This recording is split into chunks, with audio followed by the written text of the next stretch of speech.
Well, we're here at the 2010 Paris Motor Show, inside a Rolls-Royce Ghost. Probably not the star of the show, Ben Oliver and George Casher, but certainly one of the more luxurious and sort of memorable experiences I guess we're going to get at the show. For you, Ben, stars of the show and thoughts of what you've seen.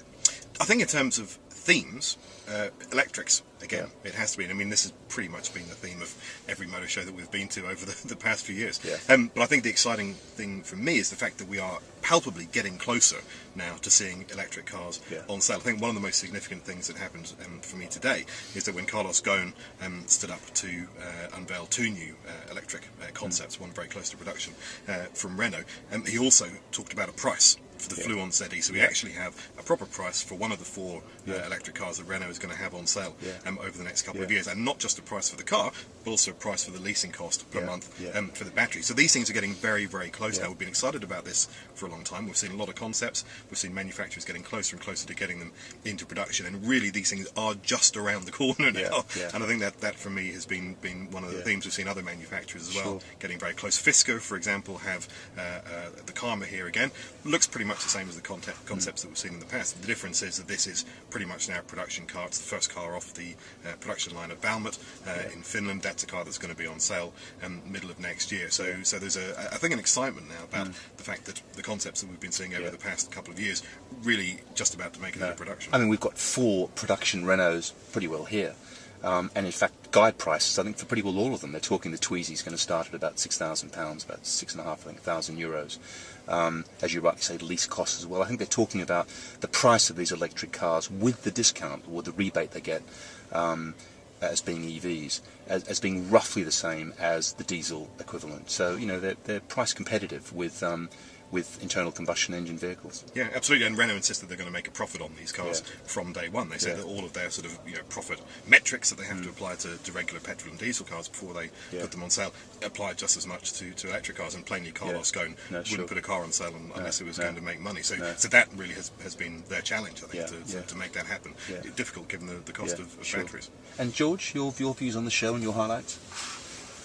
Well, I happen to disagree with the electric cars. I think they're there, whether there's a market for them, whether there's the infrastructure for them, and whether the variety of offerings will appeal. Also, the variety of batteries and the variety of infrastructures, I think, remains to be seen. I find it interesting that quite a few manufacturers are now not backing the full hybrid anymore, but going straight to the plug-in hybrid, which is probably 2 years away. And in a parallel move, we'll go to a full electric vehicle, but then to a full electric vehicle of the next generation, which is lighter and more advanced, but it needs, again, the next generation batteries. For me, it's very hard to tell you now whether the first wave is good enough to be built in the absolutely large numbers that manufacturers like Renault and Nissan in particular have in mind, or whether we'd have to wait for the second wave just because of the way technology will mature and the infrastructure will get installed.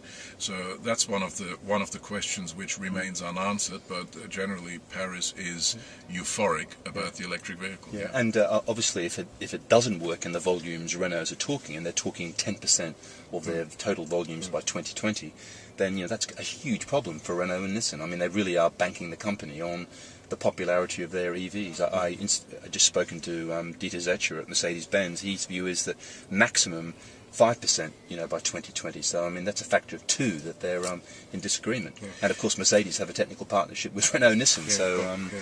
And I certainly take George's point as well that the case for EVs isn't open and shut, despite the fact that there are a huge number of them here and great excitement around them. Companies like Toyota, which have really sort of staked their reputation on hybrids and plug-in hybrids, are very strongly making the point that these technologies shouldn't be viewed in a linear fashion. You don't move from hybrids to plug-in hybrids to electric vehicles, and electric vehicles therefore are better and more advanced than the plug-in hybrids. Plug-in hybrids may well be a better solution for far more people than electric vehicles. But I think the critical mass at the moment certainly is with EVs. And I think, what would you say was your style of the show? I know you're very keen on the Twizy. I like the Twizy only because I think it's fun and I think it's different, and I think both those things should be applauded.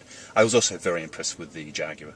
I think I was talking to Bob Joyce, the chief engineer at Jaguar Land Rover, and his view was he thinks looking forward that yes, EVs have a place sub 1,000 kilogram cars, i.e. small city cars, but he's convinced that over that you do need some sort of range extender. And of course what's interesting about the Jaguar technology is they're using these twin turbines, beautiful, delightful little light things, way lighter than an internal combustion conventional petrol or diesel engine. They run on anything that can combust, so alcohol, petrol, diesel, plant fuel, anything. And in theory, I think it's an interesting concept. Yeah, cool.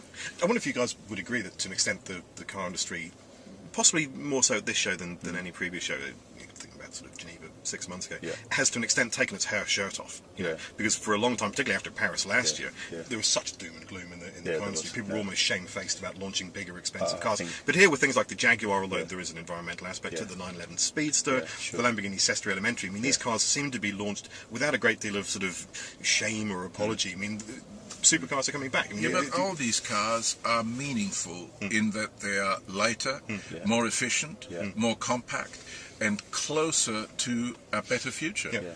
So, I fully agree with Gavin with the range extender, because I think that's where the German industry in general is going. They believe that range anxiety is the biggest inhibitor on the way to electric vehicles, and the best interim step is a range extender, and a clever range extender like the Jaguar one, tiny microjets fed from a 30-litre diesel tank with an average consumption that is almost negligible.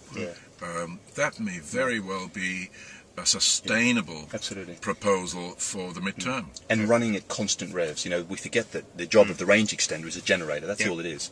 So unlike a normal internal combustion engine, which has got a rev range, and when you accelerate, that's when you use a lot of gas, this thing runs at a constant, I think it's 80,000 RPM. It's extremely efficient at that. And it's that's optimized all it does. just for that That's all it does. And the Audi alternative is the tiny Wankel engine in the A1 e-tron.